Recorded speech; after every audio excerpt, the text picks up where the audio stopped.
name is Jacob Struecker, and this is my wife, Haley. And then we have 3 children, Penelope, Judah, and Evangeline. We also have one more on the way. And we are members of Crosspoint Church in Columbus, Georgia. We are aspiring to go to Japan, Yokohama, Japan. Well, I mean, there's a lot of things that we could be excited about with Japan.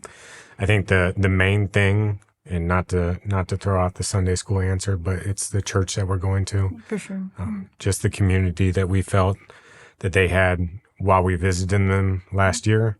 It was incredible. By and large, the church in Japan is either non-existent or extremely unhealthy. And that is one of the main reasons that we want to go to Japan. But it's also one of the main reasons that Yokohama International Baptist Church was just such a blessing when we went there. Just to see, I think God's glory shine so much brighter when it was surrounded by so much darkness. And so we just had so much hope when we went there that this was something that God would do throughout the nation of Japan. Yeah, I think being from the South, I really expected to meet eyes with people on the street and smile. But the whole week that we were there, not one person in an elevator or waiting at a bus stop made eye contact or smiled with me. But when we walked into the church, when we visited in Yokohama, the Japanese Christians there just beamed to have us. They made us feel really welcome. They're just filled with joy, the joy of Christ. And it was a very stark contrast to the rest of the people that we met that week. For us in particular, the local church has been kind of the beginning of the conversations of us wanting to be missionaries, and the middle, and then also it's been the end where we are right now. It's all been our local church, Crosspoint Church, just our mentors who are former missionaries, just guiding us along the path and considering, was this something that we should do? Is this something that maybe we're just thinking, well, we just like this country, but it doesn't actually have any ministerial kind of ambitions involved. But then there was so much more. I think when we first met with Josh, one of the questions I asked was, well, how do I know if I want to be a missionary, if this is something God's calling me to?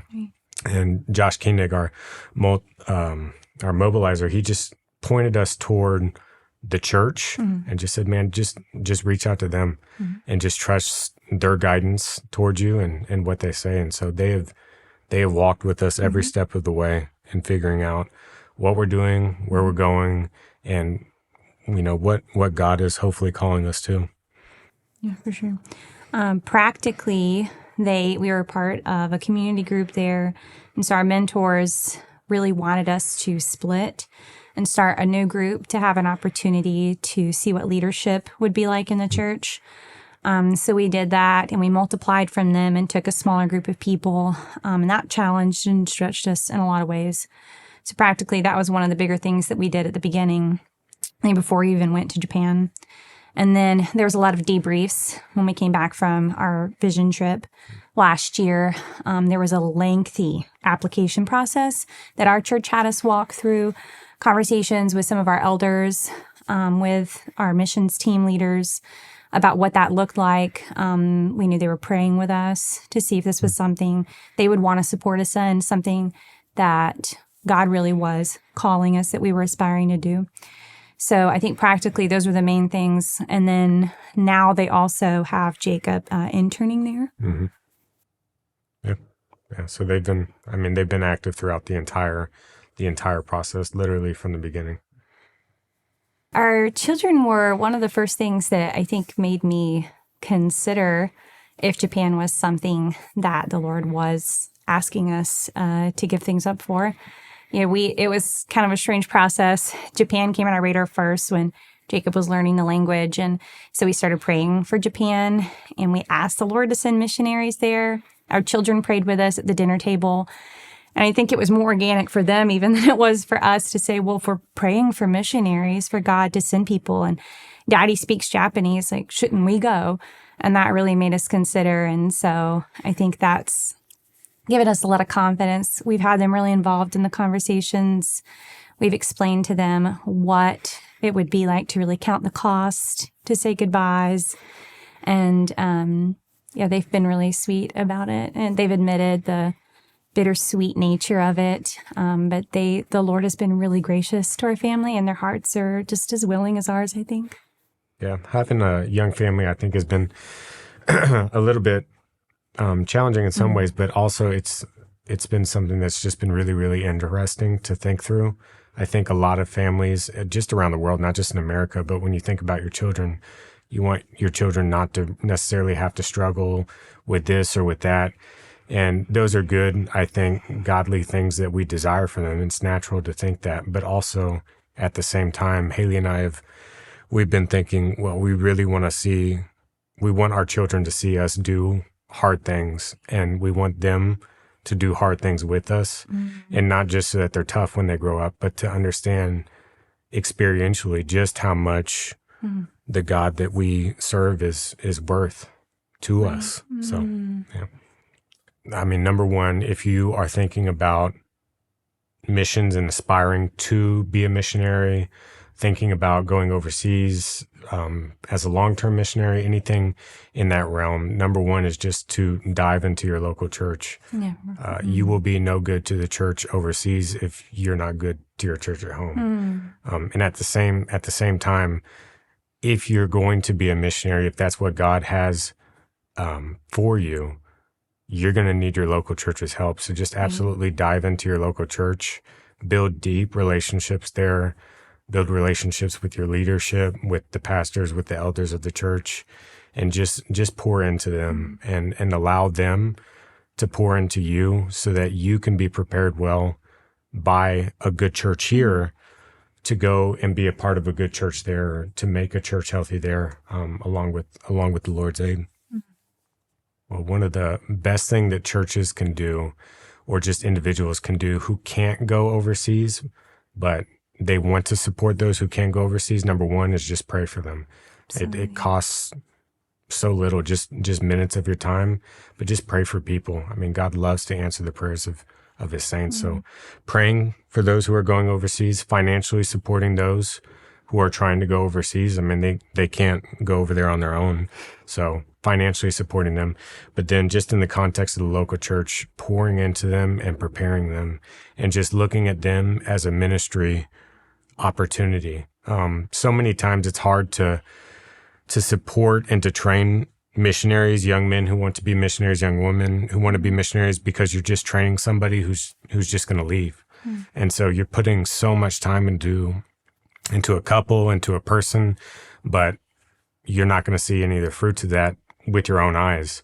But man, how great of a blessing is that to the global church, to the kingdom, to train somebody here and then just to send them on and to be reminded yourself, this is bigger than my church. This is bigger than just my ministry, but also to aid churches overseas that you may never know, people overseas that you may never know. So.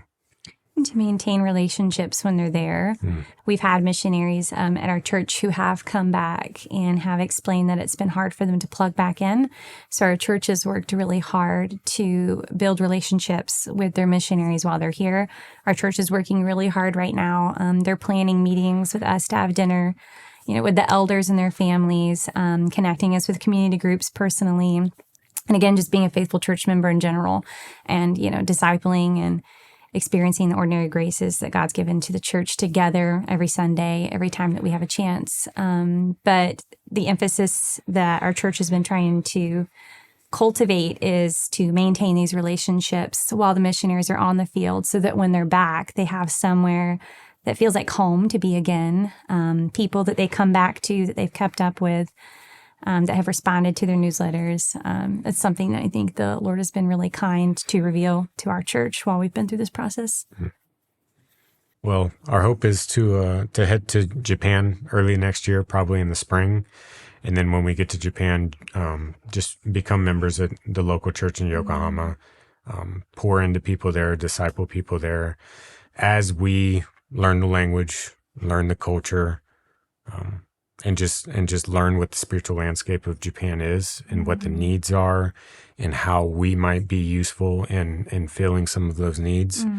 So really that's our plan for, I think, the next 2 or 3 years is really just solely focused on the church in Yokohama and just caring for them, seeing what they need, and then seeing how we can meet those needs. But then beyond that, hopefully from that comes an opportunity to break a group off of that church and go plant a church somewhere else in Tokyo, in Yokohama, wherever it may be, wherever the Lord leads us to, and then just see what we see in the New Testament, just churches creating more churches, all by the hand of God. We are in the middle of support raising, so prayers that we are miraculously able to meet this really lofty goal, that those funds will come from within our local church, who is blessedly generous and happy to support us, that God would be glorified. I think He's already asked us in several different ways if we would even be willing to give up Japan in circumstances that have happened in our lives. And that's been a sweet kindness of Him as well. So just prayers that we would continue in the clarity that we've had in the past and the confidence of what we're aspiring to do. But I guess even that we would hold Japan loose-handedly. We've had to learn to pray and admit that the Lord doesn't need us to accomplish His mission. He doesn't need us to bring His gospel to the Japanese people, to see His name glorified among them. But so prayers that our hearts would be blameless as we walk through this process, that the Lord would keep us humble, but also that He would establish these plans and that we would make it to Japan in the right timing.